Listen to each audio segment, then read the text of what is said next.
What's up, my awesome and amazing friend? Hey, listen, remember that God loves you and so do I. Anyways, for this project, I decided to replace my old wooden shutters. As you can see, they were falling apart. Um, they were the original ones, and these on the bottom are plastic. And I went to this place called Community Forklift and picked up 6 shutters. And they only cost me about $21 to get all 6 of these shutters. So you got between vinyl shutters and plastic shutters. At first I was going to try to remove the paint over these, but instead I decided to just go ahead and, as you can see the price tag there. Oftentimes when you go to a store to buy those, it's like $30 for 2 pieces, but I saw a YouTube video one time that showed me that this Kilz primer, it's an indoor primer, but if you use this indoor primer on your plastic shutters, the paint adheres better to your shutters. So I put about 2 coats of this primer on here. I sprayed 2 coats on each one of these, and then once I was done, I started to apply this Rust-Oleum Ultra 2 times strong paint on there. And so I put about 2 or 3 coats of this paint on there just to make sure that it adheres better, and it worked pretty well.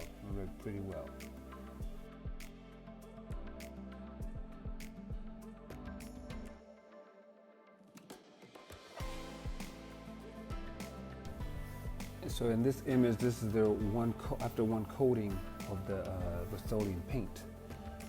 And as you can see, this bottom one, I decided to remove the plastic vinyl that they had placed on there, and of course they had used some nails to hammer into there. So I used a chisel and a hammer to remove them all, and then once I removed them all, I decided to use a pressure washer and try to remove the original paint off, at least clean them off.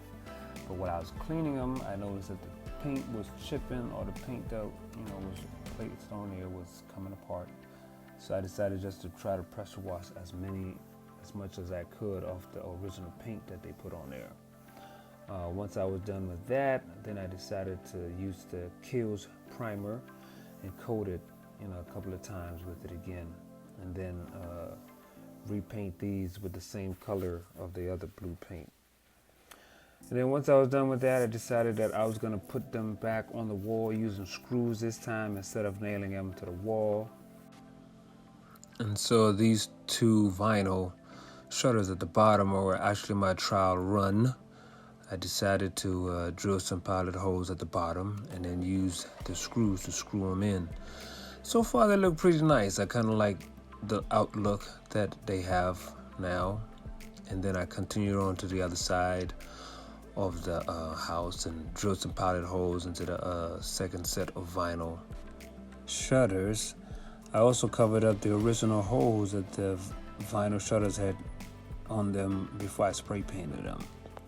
And then once we're done with the pilot holes, we put them on the wall using the anchors.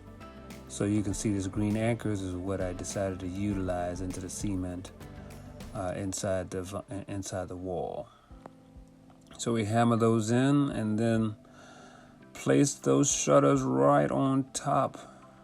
And then we finished off with the screws. I really wanted to use a Phillips head, but I only had these flat heads, but it's all good. They actually did the job. And so they worked out perfectly.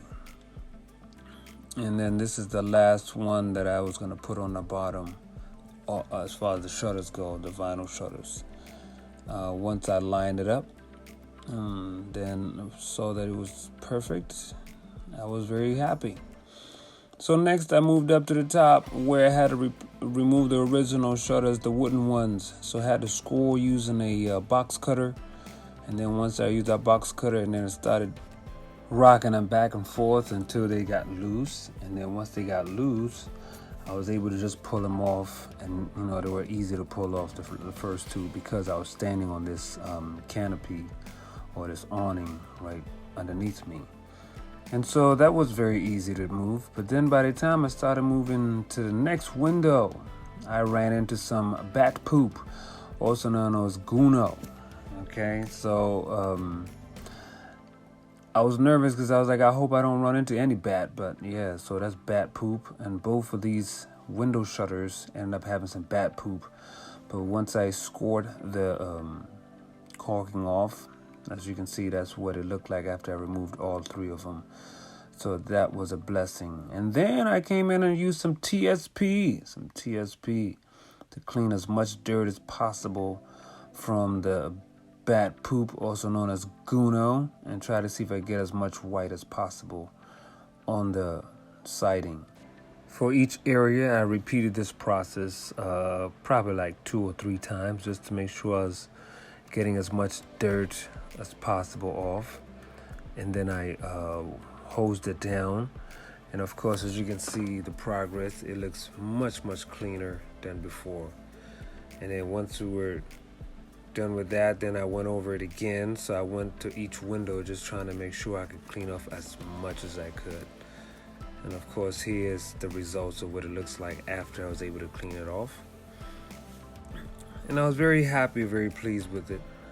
And of course, this is the last window I was working on, using the water hose or the water pressure pipe in order to clean off the dirt after I used the TSP to rinse it off and stuff. And then once I was done with that, I decided to use some caulking to cover up some of this nice caulking right here. I decided to use that to cover up wherever the wooden was exposed from after I removed the original wooden shutters.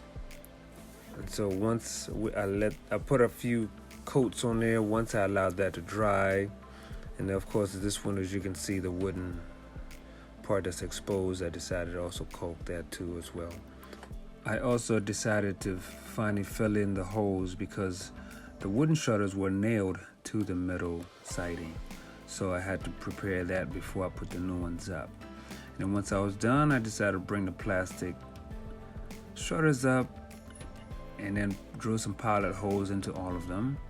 And then once I drilled the pilot holes into all of them, I started putting them up, which was very easy. It was so much easier to do. And of course, I like the new look that they have too. So, drilling the pilot holes and then using the screws that I have, the flatheads, was very helpful. I thought I could screw them in with this drill, but that was not the case. And so that was okay. Of course, I always start from the middle. And then, as you can see here, I decided to add some meshing around just to make sure the bats do not come back in there.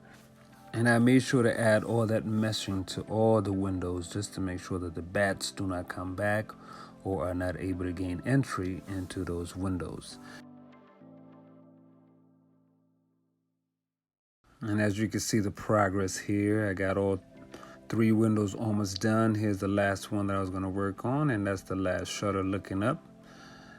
So I use this metal hook to pull these up on the ladder, and then once I pull it up there, I drill my holes for the pilot holes onto the shutters into the siding, and then put the flathead screws in. And once I was done, that was it. So this is what it looked like before, and this is what it looks like after.